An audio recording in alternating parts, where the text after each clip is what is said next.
ഇന്ന് രാജസ്ഥാനും ലക്നൌവും തമ്മിലാണ് മത്സരം നടന്നത്. സഞ്ജുവും രാഹുലും നേർക്കുനേരെ വന്നു.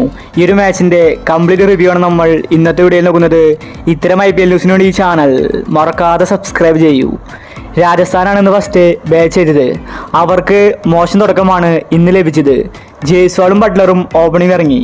എന്നാൽ ബട്ട്ലർ പെട്ടെന്ന് ഔട്ടായി പോകുന്ന കാഴ്ചയാണ് കാണാൻ സാധിച്ചത്. എന്നാൽ കളി വിട്ടുകൊടുക്കാൻ സഞ്ജു ഒരുക്കമില്ലായിരുന്നു. വൺ ഡൗണിൽ ഇറങ്ങിയത് സഞ്ജു ആയിരുന്നു. സഞ്ജുവും ജയ്സ്വാളും കൂടി രാജസ്ഥാൻ ടീമിനെ മുന്നോട്ട് നയിച്ചു. എന്നാൽ ജയ്സ്വാളിനും അധികം ആയുസ്സുണ്ടായിരുന്നില്ല. താരവും പെട്ടെന്ന് ഔട്ടായി മടങ്ങി. എന്നാൽ സഞ്ജു കളി വിട്ടുകൊടുത്തില്ല. സഞ്ജുവിന് കൂട്ടായിട്ട് റിയാൻ പരാഗ് എത്തി. പരാഗ് വന്നതും സിക്സറുകൾ പായിക്കാൻ തുടങ്ങി. പണ്ടത്തെ റിയാൻ പരാഗ് അല്ലായിരുന്നു ഇപ്പോഴത്തേത്. മികച്ച ബാറ്റിംഗ് ആണ് താരം പുറത്തെടുത്തത്. സിക്സറുകൾ ഫോറുകളുമായി റിയാൻ പരാഗ് അടിച്ചു കളിച്ചു. പരാഗിനൊപ്പം തന്നെ സഞ്ജുവും വെടിക്കെട്ട് ബാറ്റിംഗ് പുറത്തെടുത്തു. സഞ്ജു അങ്ങനെ 15 കടന്ന് മുന്നേറി. രാജസ്ഥാൻ ടീമിനെ പിടിച്ചു കെട്ടാൻ ലക്നൌവിന് സാധിച്ചില്ല. സഞ്ജു സാംസൺ കത്തിക്കയറി. അങ്ങനെ ഇന്ന് സഞ്ജു 82 റൺസാണ് എടുത്തിട്ടുണ്ടായിരുന്നത്. സഞ്ജു നോട്ട് ഔട്ട് ആയിരുന്നു. സഞ്ജുവിന് സെഞ്ചുറി അടിക്കാൻ സാധിച്ചില്ല. അപ്പോഴേക്കും ഓവർ കഴിഞ്ഞു.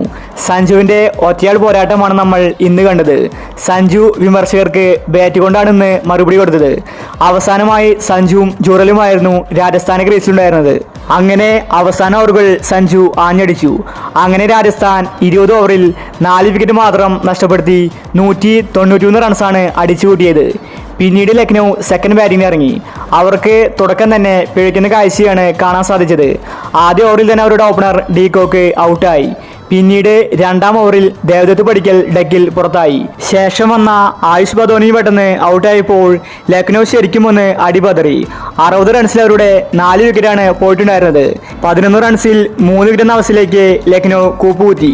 എന്നാൽ കളി വിട്ടുകൊടുക്കാൻ ക്യാപ്റ്റൻ രാഹുൽ ഒരുക്കമല്ലായിരുന്നു. രാഹുൽ ടീമിനെ മുന്നിൽ നിന്ന് നയിച്ചു. അവസാനം രാഹുലും നിക്കോളാസ് പൂരനും മികച്ച ബാറ്റിംഗ് പുറത്തെടുത്തു.